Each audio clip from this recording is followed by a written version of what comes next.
ನಮ್ಮಲ್ಲಿರುವ ಹಣವೋ, ಸಂಪತ್ತೋ, ಐಶ್ವರ್ಯವೋ, ವಸ್ತುವೋ ಇನ್ನೇನೋ ಇದೆಯಲ್ಲ, ಅದರ ಬಳಕೆ 3 ತರಹ ಆಗತ್ತಂತೆ. ಅಂದರೆ ಅದಕ್ಕೆ ದಾರಿ ಇರೋದು 3 ತರಹ. ಅಂದರೆ ಅದು ಖಾಲಿಯಾಗೋದು 3 ತರಹದಲ್ಲಿ. ಹೇಗೆ? ದಾನಂ ಭೋಗೋ ನಾಶಸ್ತಿಸ್ರೋ ಗತಯೋ ಭವಂತಿ ವಿತ್ತಸ್ಯ ಯೋ ನ ದದಾತಿ ನ ಭುಂಕ್ತೆ ತಸ್ಯ ತೃತೀಯಾ ಗತಿರ್ಭವತಿ.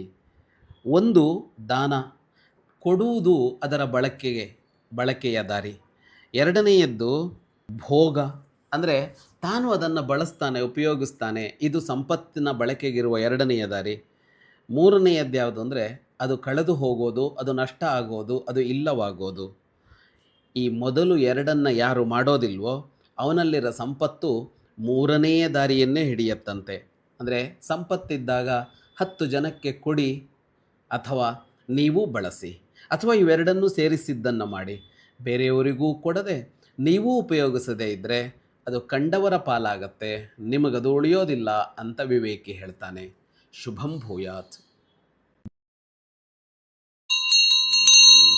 ಪಂಚಲೋಹದ ಪ್ರಣವನಾದ ಘಂಟೆಗಳು ಹೃದಯಾಂತರಾಳದಲ್ಲಿ ಅನುರಣಿಸುವ ಚಿರಂತನ ಮಂಗಳ ನಾದವೇ ಪ್ರಣವ. ಸಾಧಕನ ಶ್ರೇಷ್ಠ ಸಾಧನ ಪ್ರಣವನಾದ ಘಂಟೆಗಳು. ಇಂದೇ ಕರೆ ಮಾಡಿ 80501 24365.